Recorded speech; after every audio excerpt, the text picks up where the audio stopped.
انسان، حیوان، چرند پرند کوئی بھی ہو، ماں کو اپنی اولاد سے محبت ہوگی۔ آپ نے کئی مرتبہ یہ منظر دیکھا ہوگا کہ ایک مرغی اپنے بچوں کے ساتھ پھر رہی ہے، دور سے کہیں بلی نظر آتی ہے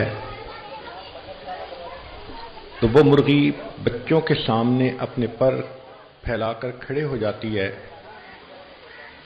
اس بلی کے ساتھ مقابلے کے لیے تیار ہو جاتی ہے۔ وہ مرغی جانتی ہے کہ میں بلی کے ساتھ لڑ نہیں سکتی، لیکن وہ ماں ہے، وہ اپنی آنکھوں کے سامنے اپنے بچوں کو بلی کا شکار بھی ہوتا نہیں دیکھ سکتی، لہذا وہ فیصلہ کرتی ہے کہ گو میں مر جاؤں گی، لیکن پہلے تم مجھ سے نمٹو گی، پھر میرے بچوں کو ہاتھ لگاؤ گی۔ ہم نے کئی مرتبہ دیکھا کہ ایک چڑیا نے کمرے میں گھونسلہ بنایا ہوا ہے اور اس میں اس کا بچہ ہے، تو وہ چڑیا پانی لینے کے لیے، دانہ لینے کے لیے باہر چلی جاتی ہے، قدرتاً کوئی آدمی کمرے کا دروازہ بند کر دیتا ہے۔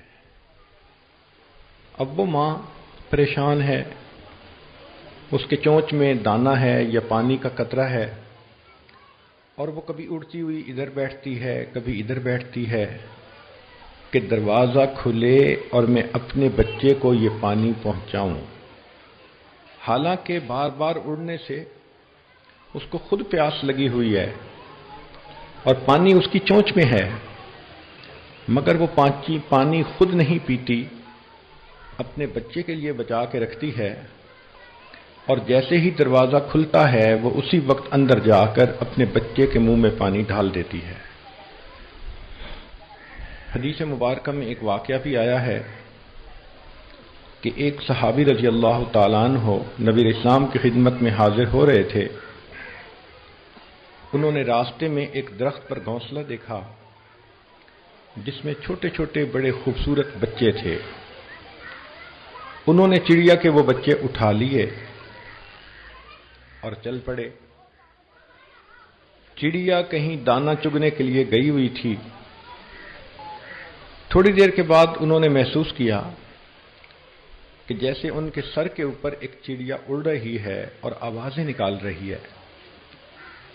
وہ اس آواز کو نہ سمجھے کہ یہ مجھے کیا میسج دے رہی ہے، چلتے گئے، چڑیا بھی ان کے سر پہ چکر لگاتی رہی، آواز نکالتی رہی، حتیٰ کہ کچھ دیر کے بعد وہ تھکی ہوئی چڑیا ان کے کندھے پر آ کر بیٹھ گئی۔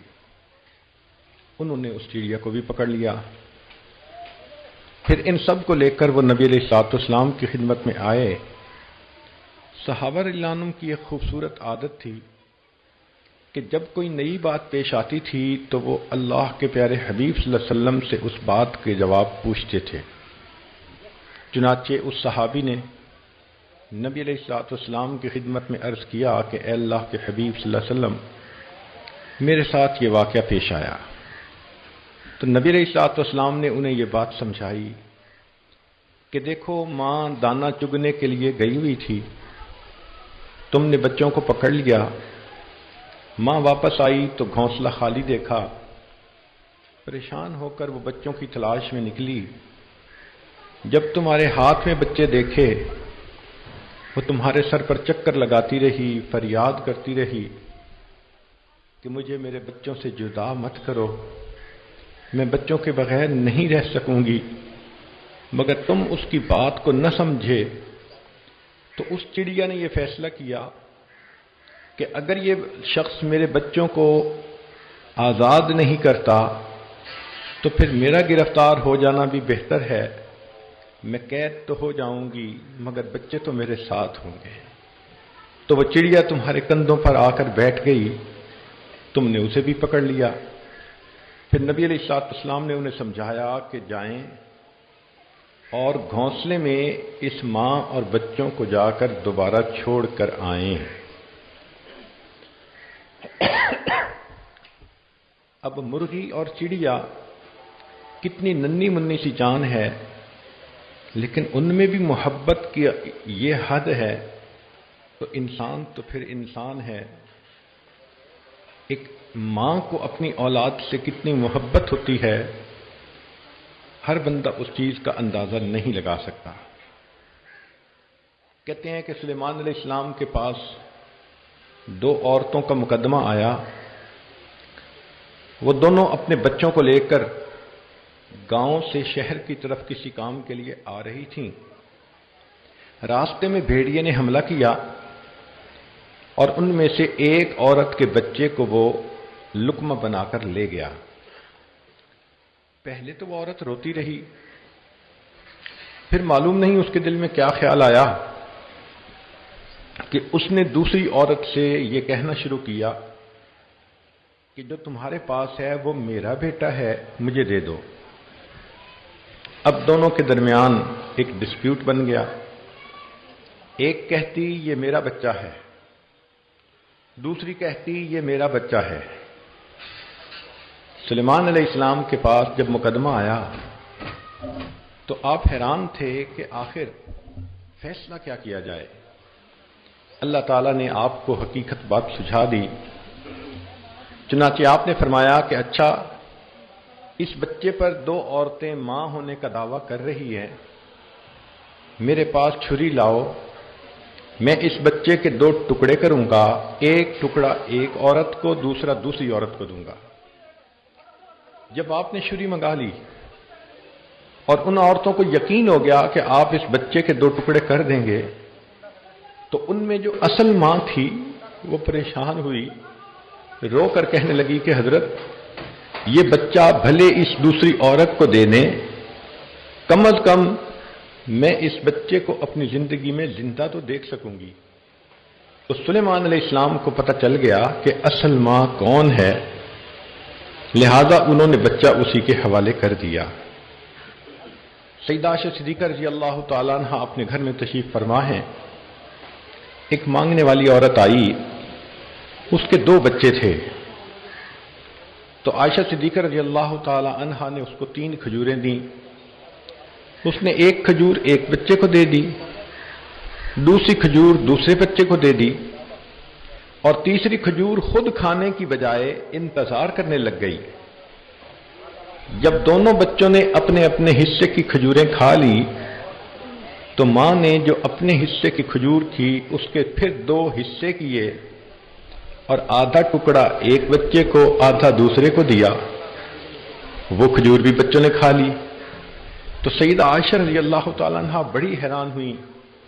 جب نبی علیہ السلام تشریف لائے تو انہوں نے بتلایا کہ اے اللہ کے حبیب صلی اللہ علیہ وسلم یہ واقعہ پیش آیا. تو پھر نبی علیہ السلام نے بات سمجھائی کہ ماں کے دل میں بچے کی ایسی محبت ہوتی ہے کہ کھاتا بچہ ہے اور اس کی خوشی اس کی ماں کو ہوا کرتی ہے. یہ بالکل وہی والا معاملہ ہے کہ ہجرت کے سفر میں نبی علیہ السلام ام ایمن رضی اللہ عنہا کے گھر آئے. صدیق اکبر عنہ نے پوچھا کہ کیا ہم آپ کی بکریوں کا دودھ نکال سکتے ہیں؟ اس نے کہا کہ بکریاں بوڑھی ہیں، دودھ نہیں دیتی. انہوں نے کہا کہ اجازت دے دیں. اس نے اجازت دی. صدیق اکبر عنہ برتن لے کر بیٹھے، بکری نے دودھ دینا شروع کیا تو وہ برتن بھر کر اس پر کپڑا ڈال کر اس کو نبی علیہ السلام کی خدمت میں لائے اور پیش کیا. نبی علیہ السلام نے جب خوب نوش فرمایا تو صدیق اکبر عنہ تو عاشق تھے. فرماتے ہیں کہ نبی علیہ السلام نے دودھ پیا، فشاربہ حتی رضیت. محبوب صلی اللہ علیہ وسلم نے جی بھر کر دودھ پیا حتیٰ کہ میرا دل خوش ہو گیا. اب دودھ تو اللہ کے حبیب صلی اللہ علیہ وسلم پی رہے ہیں اور صدیق اکبر عنہ کا دل خوش ہو رہا ہے. یہی حالت ماں کی ہوتی ہے کہ بچہ دودھ پیتا ہے اور ماں کا دل خوش ہو جاتا ہے کہ میرے بچے نے ٹھیک طریقہ سے دودھ کو پی لیا. یہ عجیب بات ہے کہ ہر عورت کے دل میں اللہ تعالیٰ نے ماں بننے کی فطری خواہش رکھ دی ہے. چنانچہ ہمارے ایک دوست انجینئر تھے، بہت کھلا رزق اللہ نے دیا تھا. بڑی کوٹھی تھی، کار تھی، دنیا کی بہاریں تھیں، اتنا خوبصورت ان کا گھر تھا، لیکن جو عورت ان کی بیوی کو ملنے جاتی تو ان کی بیوی اداس نظر آتی۔ ہر عورت سوچتی کہ یہ اتنی خوبصورت لڑکی، لکھی پڑھی، بڑے خاندان سے ہے، مال دولت کی کمی نہیں، محبت کرنے والا خاوند بھی موجود ہے، پھر یہ کیوں پریشان ہے؟ تو جب پوچھتے تو وہ عورت جواب دیتی کہ اللہ نے مجھے ہر نعمت دی، کاریں دیں، بہاریں دیں، روٹی بھی دی، بوٹی بھی دی، بس میرے دل کی ایک تمنا ہے کہ میرا اتنا خوبصورت گھر ہے، اللہ مجھے اولاد کی نعمت عطا کرتا، کوئی میرا بیٹا ہوتا جو یہاں کھیلتا، میری آنکھیں ٹھنڈی ہوتی۔ چنانچہ دنیا کی تمام نعمتیں موجود ہونے کے باوجود وہ عورت اس لیے اداس تھی کہ اس کی اولاد نہیں تھی۔ پھر وہ بتاتی میں نماز پڑھتی ہوں تو اپنی اولاد کی دعا مانگتی ہوں، تہجد پڑھتی ہوں تو اولاد کی دعا مانگتی ہوں، قرآن مجید کی تلاوت کرتی ہوں تو اس کے بعد اولاد کی دعا مانگتی ہوں، میں رمضان کے روزے افطار کرتے ہوئے اولاد کی دعا مانگتی ہوں، اگر کسی عالم ولی کی محفل میں جانا پڑے تو میں اس محفل میں اولاد کی دعا مانگتی ہوں۔ میں ایک مرتبہ عمرے پر گئی، میں نے طواف کر کے اولاد کی دعا مانگی، غلاف کعبہ کو پکڑ کر اولاد کی دعا مانگی، مقام ابراہیم پہ 2 نفل پڑھ کر دعا مانگی۔ میری تو ہر وقت اللہ سے ایک ہی فریاد ہے، اللہ مجھے اولاد والی نعمت عطا فرما۔ حالانکہ یہ ماں جانتی ہے کہ جب مجھے اولاد کی امید لگے گی تو 9 مہینے میرے بالکل بیماری کی حالت میں گزریں گے۔ کئی عورتوں کو پریگنینسی کے دوران بلڈ پریشر زیادہ ہونے کی مرض ہوتی ہے، اکثر عورتوں کو کھانا اچھا نہیں لگتا، گوشت کی سمیل اچھی نہیں لگتی، جس کی وجہ سے ان کو ہر وقت ابکائیاں آتی رہتی ہیں۔ اب 9 مہینے اس بیماری کی حالت میں گزارنا کہ جسم ہر وقت تھکا ہوا ہے، کمزوری ہے، کھانے پینے کو جی نہیں چاہتا، بیماری ہے، مگر وہ عورت اس تکلیف کو برداشت کرنے کے لیے تیار ہے۔ پھر وہ یہ بھی جانتی ہے کہ جب بچے کی ولادت کا وقت آئے گا تو وہ اتنا تکلیف دہ عمل ہوتا ہے کہ زندگی اور موت کا مسئلہ ہوتا ہے، لیکن ماں بننے کی تمنا ایسی کہ وہ اس تکلیف کو بھی برداشت کرنے کے لیے تیار ہے۔ وہ یہ بھی جانتی ہے کہ جب بچے کی ولادت ہو گئی تو پھر کئی سال کے لیے مجھے 24 گھنٹے کی انتھک خادمہ بننا پڑے گا۔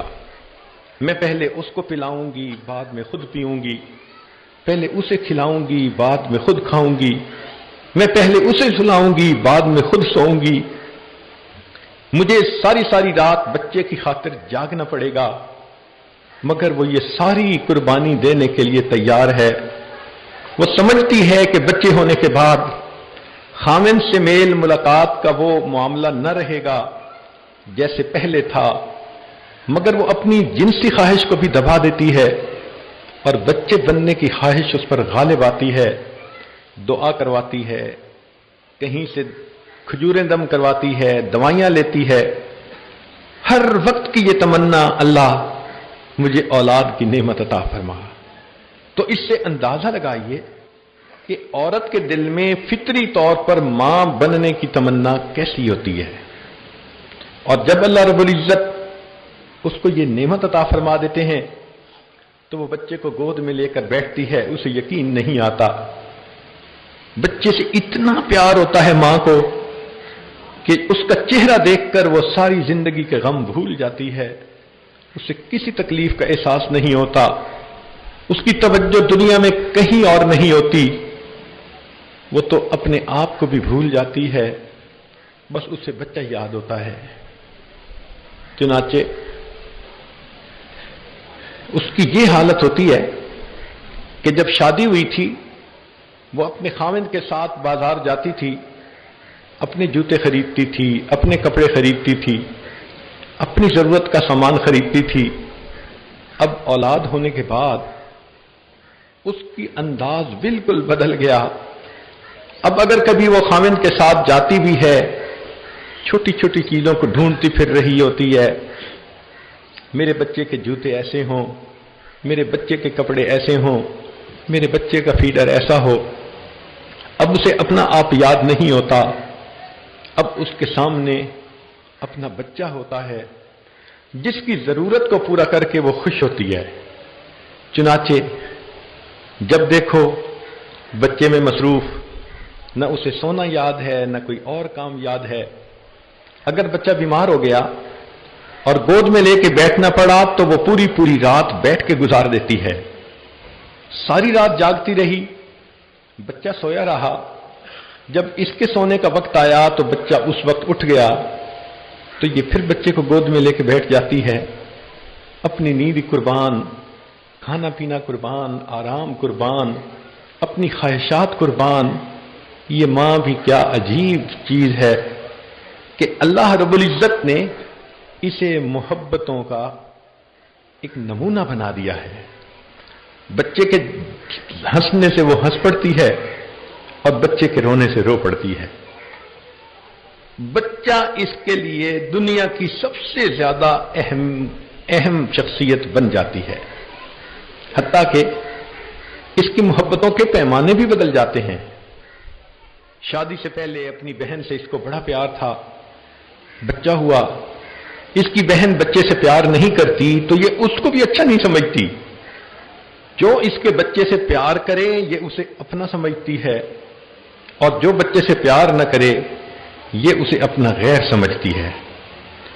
چنانچہ ہم نے دیکھا کچن میں کھڑی ہوتی ہے، سالن پکا رہی ہوتی ہے، آواز سننے کے لیے اس کے کان متوجہ ہوتے ہیں کہ دوسرے کمرے میں بچہ سویا ہوا ہے، ذرا کھٹکا ہوگا سب کچھ چھوڑ چھاڑ کے بھاگی جاتی ہے، پہلے بچے کو اس کی ضرورت پوری کرتی ہے، بعد میں آ کے پھر کھانا بناتی ہے۔